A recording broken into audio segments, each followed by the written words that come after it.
Praise the Lord. ஆண்டவரும் அருமை இரட்சகருமாகிய இயேசு கிறிஸ்துவின் நாமத்தில் நான் உங்களை வாழ்த்துகிறேன். மறுபடியுமாக கர்த்தருடைய பரிசுத்தமுள்ள சன்னிதானத்திலிருந்து கர்த்தருடைய பரிசுத்தமான வார்த்தைகள் மூலமாய் உங்களை சந்திப்பது மிகுந்த மகிழ்ச்சி. ஆண்டவருடைய பெரிதான கிருபையினால இந்த வாரம் முழுவதும் சமாரியாவிலே என்கிற தலைப்பிலே கர்த்தருடைய காரியங்களை தியானித்து அறிந்து கொள்ளும்படி தேவன் நமக்கு கிருபை பாராட்டி வருகிறார். அருமையான தேவ பிள்ளைகளே, இந்த நாளிலும் சமாரியாவிலே சபை எப்படி நடந்தது என்பதை நான் சொல்லி சமாரியாவிலே என்கிற தலைப்பில் நாம் தியானித்து வந்த காரியங்களை நிறைவு செய்ய விரும்புகிறேன். நன்றாய் கவனியுங்கள். நேற்றைய தினத்திலே சமாரியாவிலே பரிசுத்த ஆவியானவர் இறங்கினபடினாலே வேத வசனத்தின்படி கிறிஸ்துவை விசுவாசித்து ஞானஸ்நானம் பெற்று பரிசுத்த ஆவியினால் நிரப்பப்பட்ட மனிதனுக்கும் யூதனுக்கும் எந்த வித்தியாசமும் இல்லை.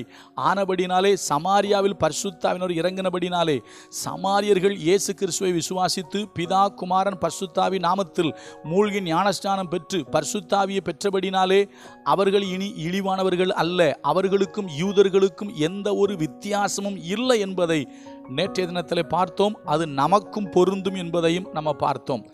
இன்றைக்கு சமாரியாவிலே சபை எப்படி நடந்தது என்பதை வேத வசனத்தின் அடிப்படையில் தியானிக்க போகிறோம். வாசிக்கிறேன் பாருங்க.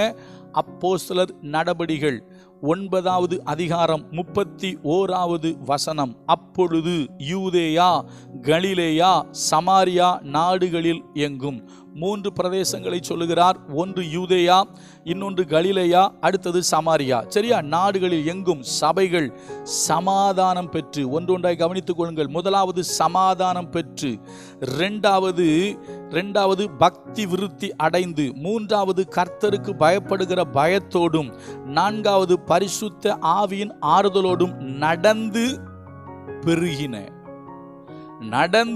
பெருகின. அப்போ நன்றாய் கவனியுங்கள் அருமையான தேவனுடைய பிள்ளைகளே. சமாரியாவிலே சபை நடந்தது. சமாரியாவிலே சபை எப்படி நடந்தது என்று சொன்னால் சமாதானத்தோடு நடந்தது. இன்றைக்கு நம்முடைய தேசத்திலும் இன்றைக்கு நாம் வாழ்கிற இந்த கிறிஸ்தவ வாழ்க்கையிலும் இந்த காலகட்டத்திலும் அநேக சபைகளுக்குள் சமாதானம் இல்லை. அவர்களுக்குள் சமாதானம் இல்லாதபடினால தான் கோர்ட்டில் கேஸ் போட்டிருக்காங்க. கடந்த நாட்களிலே ஒரு கோர்ட்டு தீர்ப்பு வந்துச்சு, உங்களுக்கு தெரியுமா? அதாவது இந்து சமய அறநிலைத்துறை இருப்பது போல, வக்ஃபு வாரியம் இருப்பது போல கிறிஸ்தவர்களுக்கென்றும் அரசாங்கமே ஒரு வாரியத்தை நியமிக்கலாமே என்று ஒரு ஜட்ஜி சொல்லியிருக்கிறார். அதுக்கு என்ன காரணம் தெரியுமா? சபைக்குள் இருப்பவர்களுக்குள் சமாதானம் இல்லை, ஒருத்தருக்கு ஒருத்தர் அடிதடி.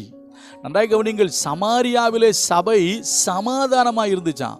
இன்றைக்கும் நிறைய சபைக்குள்ள சமாதானம் கிடையாது. குரூப் பிரியுது, ஜாதி அடிப்படையில் பிரியுது, ஏரியா அடிப்படையில் பிரியுது, சொந்த பந்தங்கள் அடிப்படையில் பிரியுது, குரூப் சேர்க்கிறாங்க. இது இன்றைக்கு ஆரம்பித்தது இல்லை, அங்கே இருக்கு.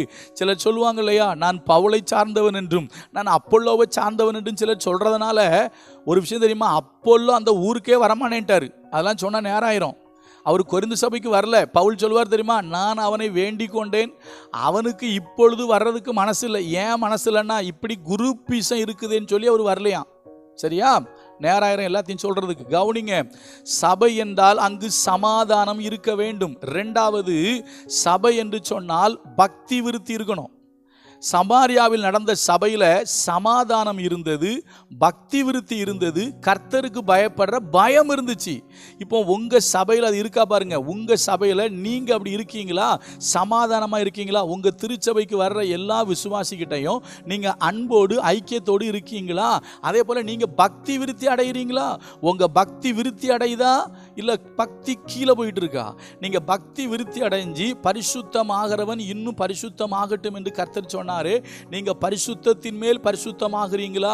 உங்க பக்தி இன்னும் விருத்தி அடைஞ்சு நீங்க ரொம்ப பக்தி உள்ளவங்களா மாறிட்டு வர்றீங்களா? இல்ல தேவ பக்தியின் வேஷத்தை தரித்துக்கிட்டு வாழ்றீங்களா? கொஞ்சம் யோசிங்க. அதே போல அருமையான தேவ பிள்ளைகளை வசனம் சொல்லுது, தேவனுக்கு பயப்படுற பயம். சபையில தேவனுக்கு பயப்படுற பயம் இருந்துச்சு. அடுத்தது பரிசுத்த ஆவியின் ஆறுதலோடு சபை நடக்குது. நடந்து சபை பெருகிற்று. அப்போ நல்லா கவனிங்க. மறுபடியும் சொல்கிறேன். யூதேயாவிலும் கலிலேயாவிலும் சமாரியாவிலும் சபை எப்படி நடந்துச்சா? சமாதானம் பெற்று பக்தி விருத்தி அடைஞ்சி தேவனுக்கு பயப்படுற பயத்தோடும் பரிசுத்த ஆவியின் ஆறுதலோடும் நடந்து பெருகின. அப்போ சபை அப்படியே பெருகுது. அப்போ சபை பெருகணும்னா இதெல்லாம் இருக்கணும். சமாதானம் இருக்கணும், பக்தி விருத்தி இருக்கணும், தேவனுக்கு பயப்படுற பயம் இருக்கணும், பரிசுத்த ஆவியானவர் இருக்கணும், சபையில கிரியை செய்யணும். அப்படி இருந்தாதான் சபை விருத்தி அடையும், சபை வளரும், ஊழியம் வளரும். இது இல்லைன்னா வளரவே வளராது. அப்போ அருமையான கர்த்தருடைய பிள்ளைகளே, சமாரியாவிலே என்கிற காரியத்திலே நான் சொல்லி நிறைவு செய்கிற காரியம் என்ன தெரியுமா? சமாரியாவில் இருந்த திருச்சபை சமாதானத்தோடு, பக்தி விருத்தியோடு, தேவனுக்கு பயப்படுற பயத்தோடும், பரிசுத்த ஆவியின் ஆறுதலோடும் நடந்து பெருகின. இப்போ உங்களையும் என்னையும் பார்த்து ஒரு கேள்வி: உங்கள் திருச்சபைக்குள்ளே சமாதானம் இருக்கிறதா? நீங்கள் உங்கள் திருச்சபையிலே மற்றவர்களோடு சமாதானமாக இருக்கிறீர்களா? உங்க திருச்சபையில சண்டை கிண்டை இருக்குதான்னு யோசிங்க. இன்னைக்கு நிறைய திருச்சபைகள் சண்டை போட்டு கோர்ட்டுக்கு போயிருக்கு. கேவலமா இருக்கு சொல்றதுக்கு, கேட்கறதுக்கு. சரியா? அப்போ அருமையான தேவ பிள்ளைகளே, சபைகளுக்குள்ள சமாதானம் இருக்கணும். அதே போல பக்தி விருத்தி அடையணும். பக்தி விருத்தி அடைந்து அவர்கள் பரிசுத்தத்தின் மேல் பரிசுத்தம் அடைந்து ஆண்டவரை அறிகிற அறிவில் விருத்தி அடையணும். அதே போல தேவனுக்கு பயப்படுற பயம், ஒரு மனுஷனுக்குள்ள தேவனுக்கு பயப்படுற பயம் இருந்துச்சுன்னா அவன் தப்பு செய்ய மாட்டாங்க. ரொம்ப எளிமையா சொல்றேன், தப்பு செய்ய மாட்டான், தகாத வேலைக்கு போக மாட்டான், கர்த்தருக்கு பயந்து உண்மையா இருப்பாங்க. அப்போ கர்த்தருக்கு பயப்படுற அந்த பயம், அதே போல பரிசுத்த ஆவியினால் உண்டாகிற ஆறுதல். அந்த சபை பரிசுத்த ஆவியானவருக்கு முக்கியத்துவம் கொடுக்கும், பரிசுத்த ஆவியானவருக்கு இடம் கொடுக்கும். இன்னைக்கு நிறைய சபைகள் பரிசுத்த ஆவிக்கு இடம் கொடுக்கிறது கிடையாது. பரிசுத்த ஆவி உண்டுங்கிறதே சில பேர் தெரியல. நான் முதல் நாள் சொன்ன மாதிரி பரிசுத்த ஆவி, இந்த இதுல எபேசுல சொன்னேன் இல்லையா, பரிசுத்த ஆவி உண்டென்பதே எங்களுக்கு தெரியாதுங்கிற மாதிரி இன்னைக்கு பேர்ல சொல்றோம், பிதா குமாரன் பரிசுத்த ஆவின்னு சொல்லுவோம். ஆனால் பரிசுத்த ஆவி பெற்றவர்களையோ அந்நிய பாஷை பேசுபவர்களையோ அங்கீகரிப்பது கிடையாது. அவர்களை அசிங்கப்படுத்துவதற்கு தான் இந்த உலகம் இருக்கு. ஆனால் சபை, நல்லா கவனிங்க, பரிசுத்தாவின் ஆறுதலோடும் நடந்து பெருகிற்று. அப்போ சமாரியா சபை அப்படி பெருகிச்சு இல்லையா? உங்களுடைய திருச்சபை, நீங்க போகிற திருச்சபை, நீங்க அங்கம் வகிக்கிற திருச்சபை, நீங்க நடத்துகிற திருச்சபை இப்படி தான் இருக்கணும். நான் நடத்துகிற திருச்சபையும் அப்படி தான் இருக்கணும். அதனால ஆண்டவர்கிட்ட கேளுங்க, ஆண்டவரே, புறக்கணிக்கப்பட்ட சமாரியர்கள் கூட சமாதானத்தோடு, பக்தி விருத்தியோடு, தெய்வ பயத்தோடு, பரிசுத்த ஆவியின் ஆறுதலோடு சபையை நடத்தினாங்கன்னா அப்போ நாங்கள் எவ்வளவு அதிகமாக அப்படி சபையை நடத்தணும். எங்களுக்கு அந்த கிருபையை தாருன்னு கேளுங்க.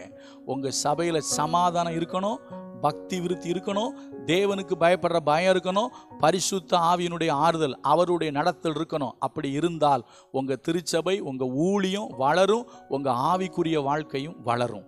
கர்த்தர் நல்லவர், அவர் கிருபை நம்மேல் என்றும் உள்ளது. அடுத்த வாரத்துக்கு தேவன் என்ன சொல்றாரோ அதை தியானிப்போம். God bless you.